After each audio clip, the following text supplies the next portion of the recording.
Bonjour, je vous retrouve aujourd'hui pour vous parler d'une manière très synthétique de la carte mentale qu'on emploie. On entend plus souvent parler du mind mapping, mais qui est en fait la carte mentale telle qu'on l'utilise. Alors la carte mentale, le principe c'est quoi? Le principe c'est que c'est un moyen de communication qui va permettre de s'organiser, de mémoriser, d'identifier des points importants, de faire des choix, de découvrir les relations entre différentes notions, le tout étant de vraiment mettre visuellement un mot sur une organisation, sur des choses qui ont du lien, de poser les choses et surtout de garder ça en tête visuellement pour pouvoir éventuellement le partager et que cela soit complété aussi par d'autres personnes. Donc là, on est vraiment dans un domaine de simplification. On va essayer de donner à voir et de mémoriser des choses tant professionnellement qu'au niveau scolaire, puisque cette technique maintenant est présentée aux élèves du collège et commence aussi voilà, à être un outil d'aide dans le lycée, dans le milieu universitaire ou lycéen pour aider dans les révisions. Et ça permet aussi dans le milieu professionnel de poser des éléments, d'amener à ce que des équipes viennent compléter des éléments ou aussi ça permet de préparer une intervention orale en ciblant les mots-clés, les mots les plus importants. Alors concrètement, comment on fait? La méthode. La méthode, elle est simple. Premièrement, il faut utiliser et chercher le sujet principal. On va traiter d'un seul sujet. On ne peut pas non plus partir sur 15 000 thèmes. Donc, on va se concentrer sur un sujet central. Le point de départ, ça va être de placer ce sujet au centre de la page, parce que de là va partir toutes nos idées, tous les mots-clés. Donc il va falloir qu'on puisse alimenter la réflexion et pour ça on a besoin de place. Donc on va bien positionner son thème central au milieu de la page. Attention, ça veut dire que je regarde bien quel support je vais utiliser parce qu'il me faut de la place et le sujet, je sens qu'il va être super vaste.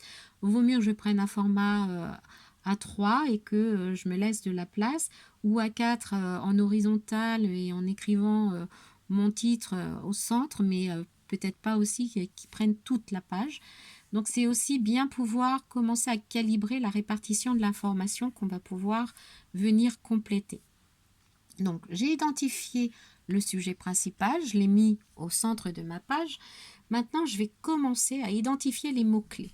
Les mots-clés, ce sont des mots simples qui vont représenter les idées, les concepts liés à ce sujet.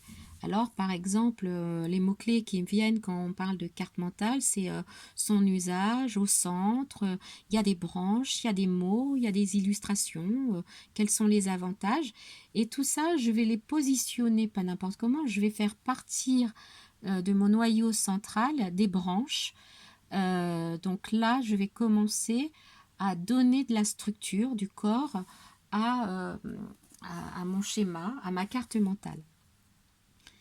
Là, ce qui est intéressant, c'est que j'ai bien cette notion de branche qui part, mais j'ai une notion aussi très importante qui est les couleurs.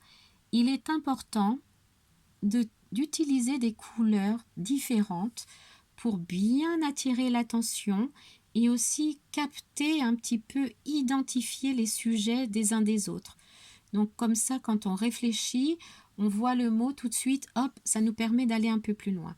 Donc là, la couleur de chaque branche est importante et il faut veiller à ne pas avoir les mêmes couleurs ou des couleurs qui seraient trop proches et du coup prêteraient à confusion. Donc là, on a identifié notre thème central. On a commencé à identifier le premier cercle des mots-clés, à quoi cela fait référence. Et on va passer à la troisième étape, qui est de faire des ramifications. La ramification, en fait, c'est que je vais aller plus loin. Je vais expliquer les mots-clés. Je vais les expliquer avec des mots, des phrases courtes, pas, on est bien d'accord, très très courtes, c'est même pas des phrases, c'est pas sujet, verbe, complément, c'est vraiment un verbe et un complément, et puis voilà, ou des illustrations, si j'ai envie de dessiner ou de mettre des tableaux. L'idée donc, si je lis ma carte mentale, ça va être un des mots-clés qui me vient, c'est les usages de la carte mentale. Là, ça va m'aider à réviser, à résumer ou à mémoriser un cours, un discours que je dois prononcer. C'est aussi une manière d'organiser les idées pour faire un compte-rendu, pour faire un exposé, puisque j'ai les mots principaux. Et donc, après, je n'aurai plus qu'à mettre en musique et de rédiger ça différemment. Ensuite, ça m'évoque au centre parce que je pars d'une thématique. Donc, ça m'oblige à avoir un titre, un cadre. En général, on va utiliser un nuage. Après, chacun fait comme il l'entend et le souhaite.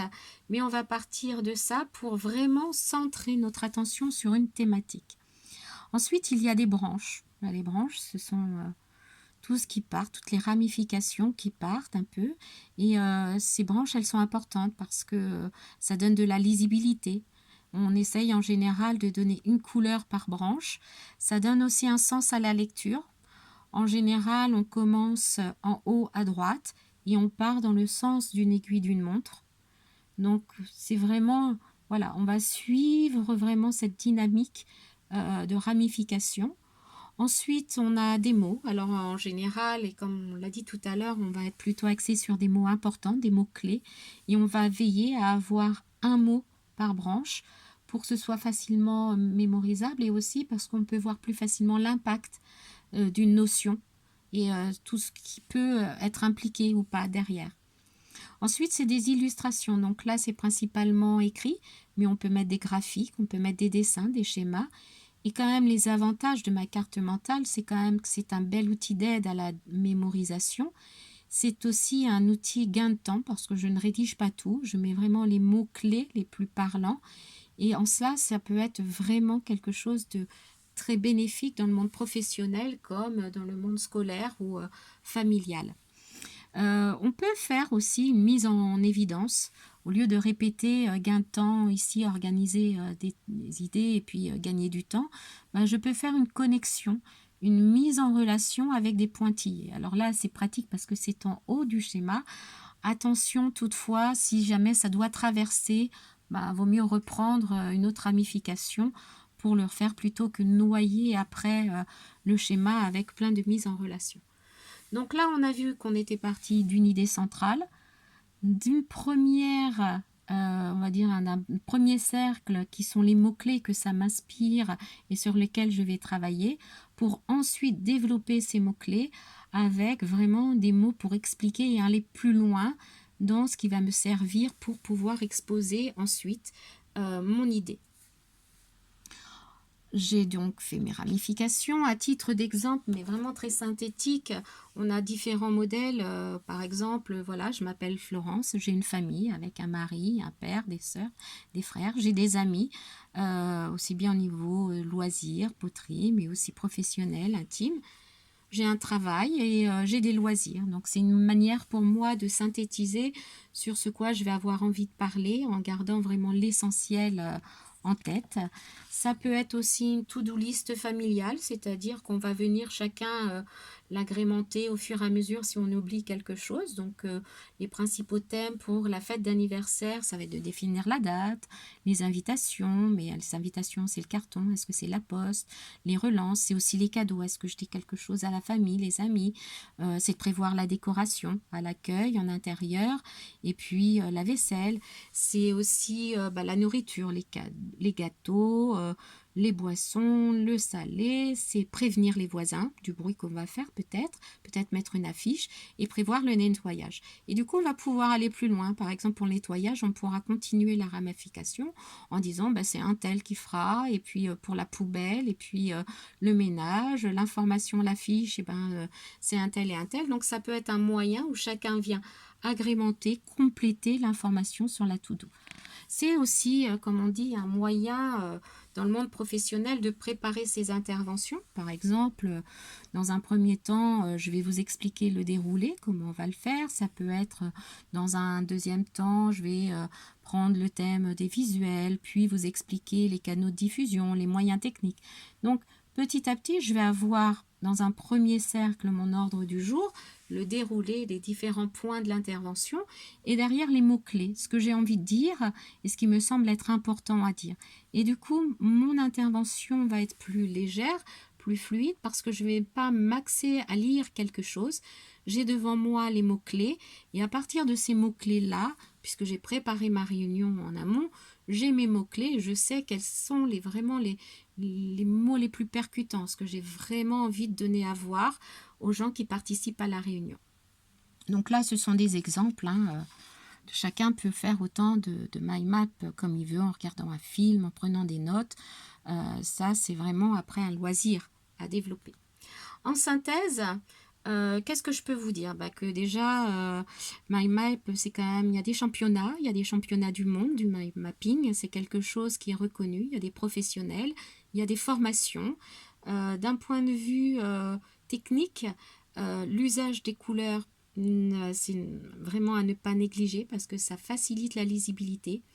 Veillez à ne pas utiliser, comme je vous disais, des tons trop proches, éviter que ça crée de la confusion à la lecture. Ce qu'il faut savoir, c'est qu'il n'y a pas de bonne ou de mauvaise carte mentale. Chaque carte correspond à sa façon de penser, à votre façon de penser. Donc oui, c'est la vôtre. Après, les autres viennent la compléter, viennent l'enrichir. Mais c'est votre manière de voir. Donc elle est bonne, elle n'est pas bonne. Il n'y en a pas. Il n'y a pas de règle là-dessus. Chacun comprend ce qu'il a envie d'avoir à relire. Ce qui est important de retenir, c'est qu'il y a vraiment une logique à avoir, c'est-à-dire qu'on parle bien, ce sont les 3 points essentiels, d'identifier le sujet principal, attention à la détermination du sujet principal, ne pas se tromper dans la détermination de ce sujet-là, d'identifier des mots-clés et surtout de faire des ramifications pour que ce soit bien clair. On recommande principalement d'être entre 5 à 7 ramifications, branches, plus précisément, parce qu'après on risque d'être dans de la redite, de tourner en rond sur des choses qu'on va dire un peu plus loin quand on va avancer dans la branche. Donc vraiment, il faut essayer de se contenir et être très au clair sur les mots-clés qu'on emploie. Alors pour aller plus loin, il existe des techniques, il existe aussi des outils.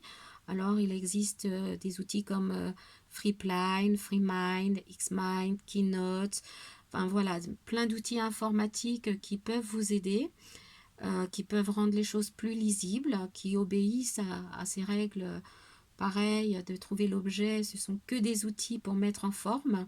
Donc, ça ne désengage pas la personne à réfléchir en amont sur ce qu'on a vraiment envie et l'usage qu'on peut en faire, usage à la fois personnel, familial, scolaire, universitaire et encore professionnel.